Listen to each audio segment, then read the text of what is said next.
About 25 years ago, I attended a Native American Sundance ceremony in Pipestone, Minnesota. And I had been active in the Native American community in Milwaukee here for some time. I had been going to sweat lodges, and this was um, my first time to go out to a Sundance ceremony in Pipestone, Minnesota.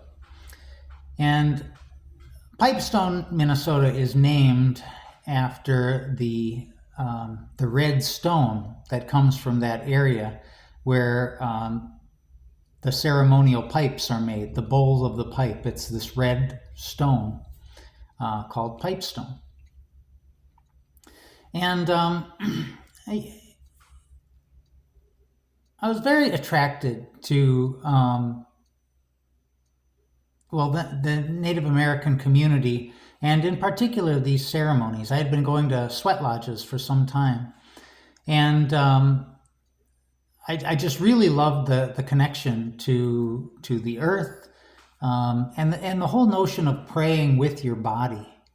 You know, I've always been a physical person. Like I like to exercise, like to work out. I clear my head when I'm running, and so praying with your body just made sense to me.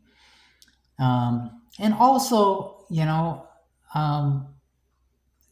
like a good workout, I feel like I pray better when I'm pushing my body. And some of these ceremonies were very physically demanding, like the sweat lodge can be very physically demanding. And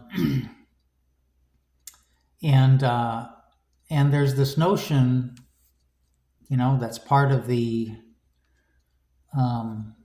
religious understanding of the sweat lodge, is that you're in the lodge to suffer. You're suffering for the people. You're suffering. You're taking on the suffering of others. And the Sundance ceremony is kind of an extension of that. In that you actually you end up being pierced.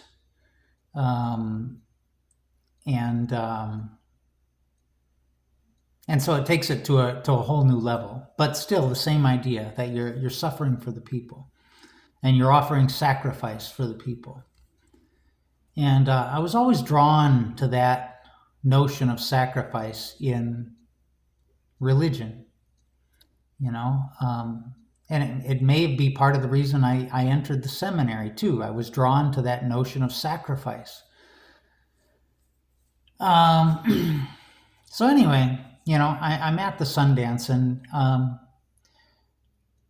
things may have changed now, but I don't know. But back then, you couldn't participate in the dance if you were not Native American. And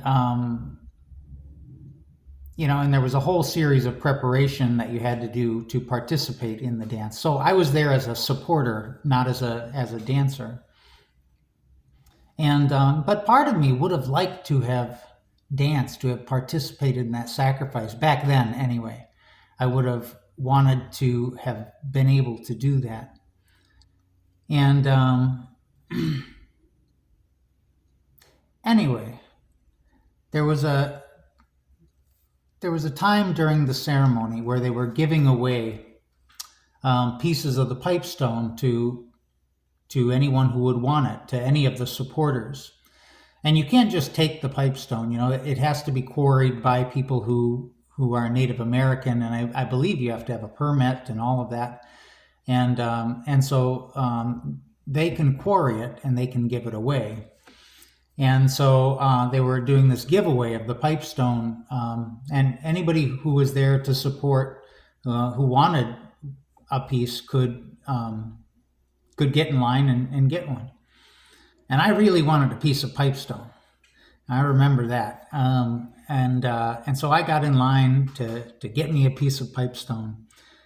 And somebody needed my help. I can't remember who it was or what they needed, but they needed my help. And I knew that if I were to get out of line, I would never get a piece of pipestone.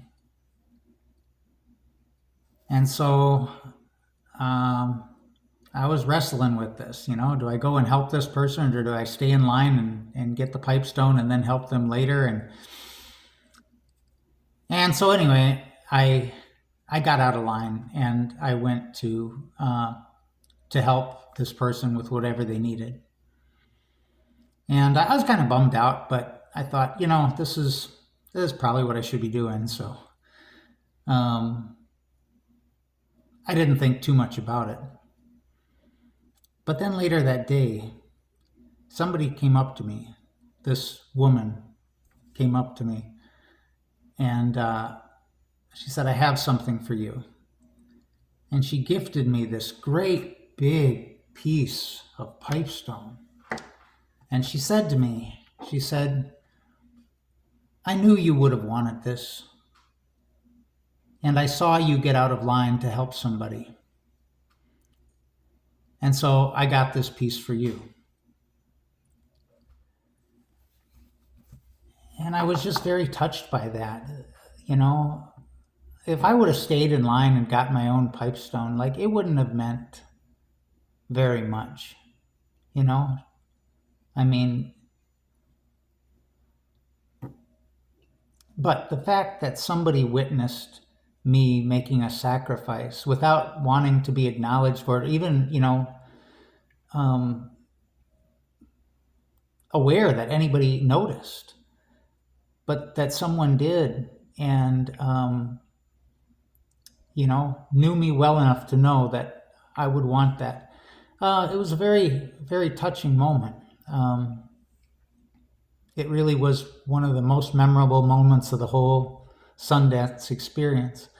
But it also reminded me, we're attracted to the big sacrifices. I wanted to do the Sundance. I wanted to do the sweat lodges. I want to do the big, extraordinary sacrifices. And, oftentimes what God is calling us to do, the sacrifice that's most important is very small, but it's the one we don't want to do. It's the small sacrifice that we don't want to do. And for me, that was my Sundance experience, to make that small sacrifice that I didn't want to do.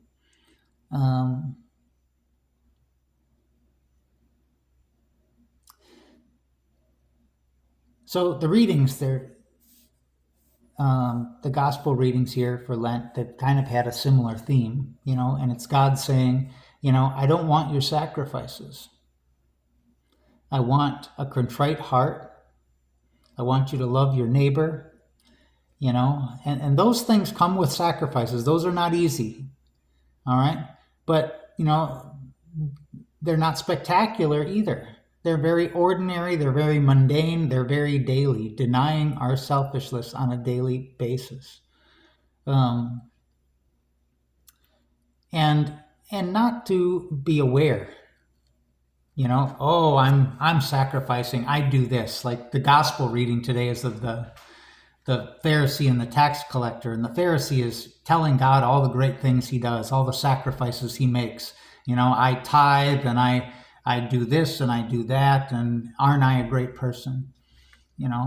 But to make these sacrifices and to just not even think about it, like planting a seed and just keep planting the next seed and never looking back to see what grows, to see what's produced. Just keep moving forward, and trusting that, the universe will take care of you.